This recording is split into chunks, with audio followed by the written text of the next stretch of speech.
साईनाथ महाराज की जय।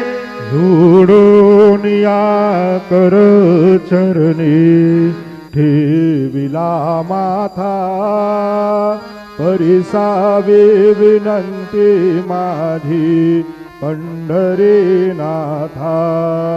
असो नसो भाव आलो तुझी या ठाया, कृपा दृष्टी पाहे मजकडे सद्गुरु राया।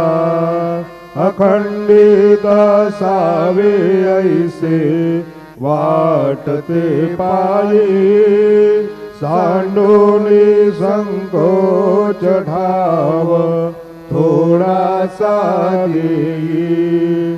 तुका म्हणे देवा माझी वेडी